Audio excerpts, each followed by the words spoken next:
Greetings, humans. Zbot4096 here, reviewing The Apprentice. This may seem slightly off the beaten path from the science fiction and fantasy genres we usually focus on. However, given that many humans think they're on the wrong timeline due to characters dramatized in this fascinating film, we feel we have to take a look. But first, it's worth separating what this film is from what it is not. So, indie and Last of Us director Ali Abbasi and Vanity Fair journalist and screenwriter Gabriel Sherman present a dramatic retelling of the relationship and influences of real estate businessman come American president Donald Trump and ruthless McCarthy lawyer Roy Cohn as they orbit one another through the 1970s and 1980s. It's a deliberate slice of life showing how Trump transformed from working for his dad to becoming the person we see today. The film is not a comprehensive biopic covering Trump's full impact on American life, nor is it a documentary making a point as one would see from, say, Michael Moore, who is the director of Bowling for Columbine and Fahrenheit 9/11. But, like Fahrenheit 9/11, which came out in the months just prior to the 2004 US election, this film, The Apprentice, illuminates relevant context within a month of the 2024 US election. But even before we get to that, we have to say that this film is quite engrossing. The writing and the performances truly draw you into the world and nuances of what drives these two men.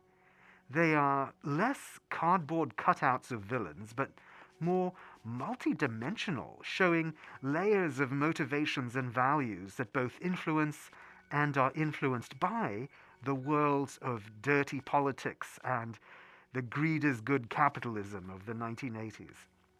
As for those performances, Trump is portrayed by Sebastian Stan, who audiences will recognize as Bucky Barnes, the Winter Soldier from the MCU. And Cohn is played by Jeremy Strong, who is Kendall Roy from Succession. Both of them are spectacular together. They have a genuine chemistry, and you understand the connection they make with each other.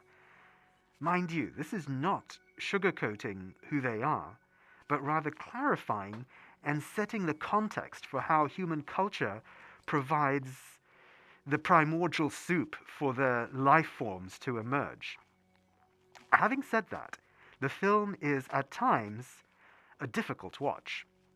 There is a particularly brutal scene in the middle of the film that is awful and vicious, and yet essential to not gloss over. There is another scene toward the end that is particularly grotesque and off-putting, that again serves a valid purpose of exposing behaviors as they are and the lengths humans go to for what they perceive as valid goals. Even with these moments, Stan and Strong do a remarkable job of presenting anti-heroic characters who do repulsive things, but also keep the audience engaged and oddly empathetic toward. This is a remarkable tightrope to walk, for the reality of what these two real human beings have done in their lives and the powder keg that is the United States political profile today.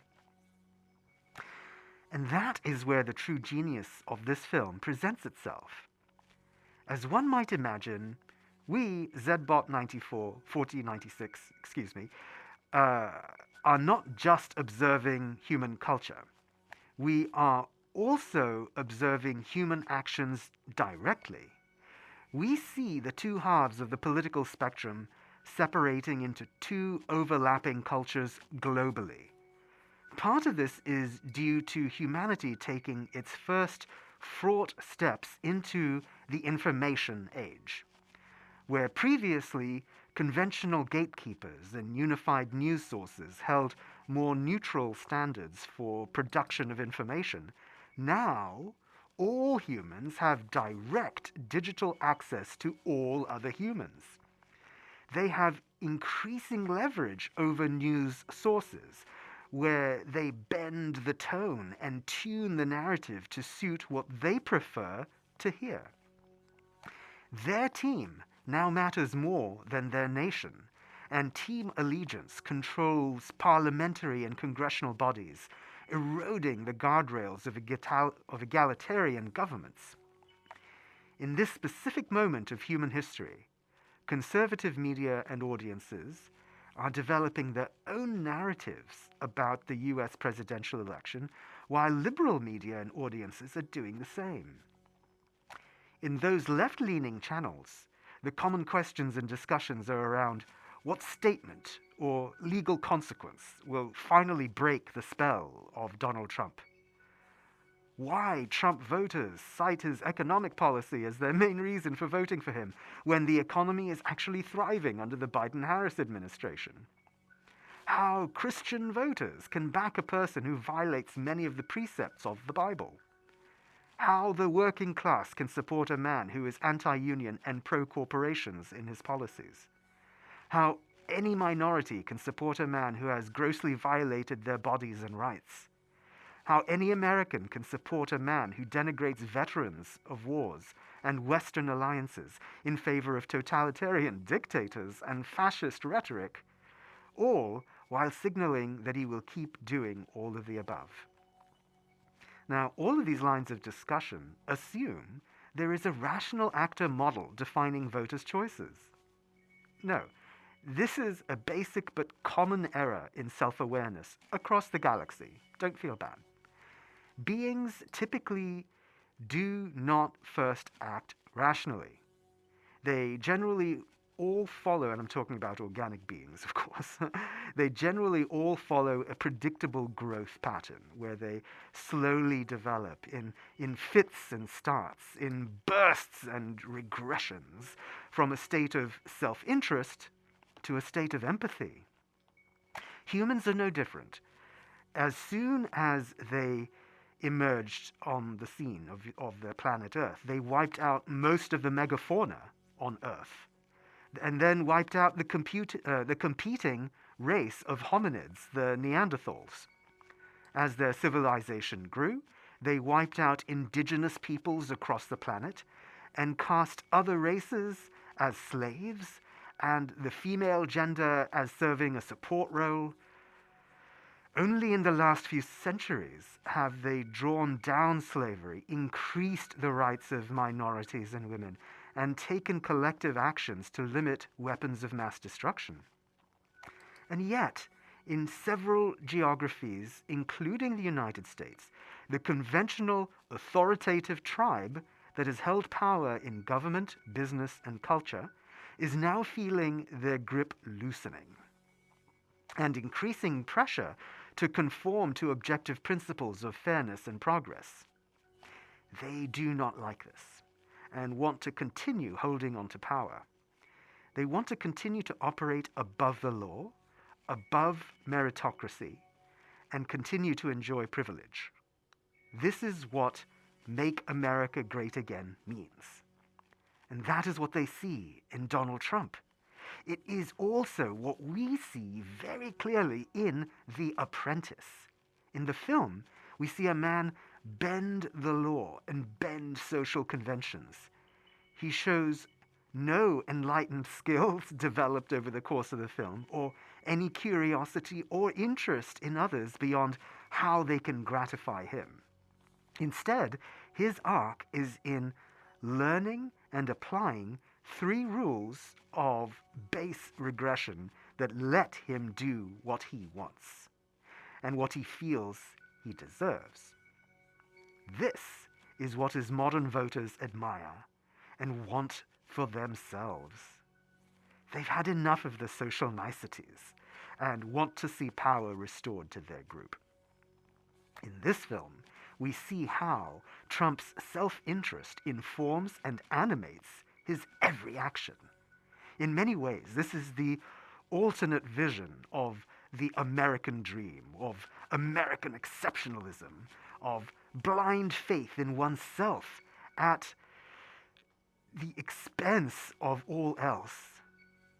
And seeing this origin story of his modus operandi, we have what we need to finally stop questioning how anyone can support him despite this revelation or that. What we see here is that all the revelations are not problems to be overcome, but simply more examples of how this privileged individual continues to get away with everything, and that all the rest of society coddles him, excuses him, and invents a narrative to couch his rambling comments. He can break rules, lie, and do anything he likes at any time. This is his superpower. And now, with this film, it all makes sense how he got here. Now, at this point, one might wonder why we adore humans if we also see this will to power as a natural human behavior. Well, the reason for that is that we also see the counterbalance of progressive behavior pushing against it. The ability to present Donald Trump's origin story with nuance and depth is itself a standout example of this. It speaks to an understanding for his audience, while the movement pushes back against his disinformation head on. It's up to humans themselves, as a species, to see each other clearly, communicate honestly, and decide together if they want to go forward or backward. Now, this doesn't happen quickly, but as we observe civilizations across the galaxy, it is gradual and bumpy. And art like this film can be more helpful than news at putting story and context together and help your civilization navigate the bumps. We support you. And so, for its layered storytelling and vivid performances, clarifying a nuanced perspective on the struggle between self-interest and empathy, we render The Apprentice our high rating. And so concludes this human version of our review. If you have feedback on it, please write in your comments so that we can upload the galactic version to Zogplex. You can expect more discussions and reviews of theatrical movies, streaming shows, and 4K home video releases as we continue to engage with your human rectangular content. So please watch, like, subscribe, and comment so that we can continue to have the human voice reflected in the cosmos. Until next time, farewell, humans, and vote.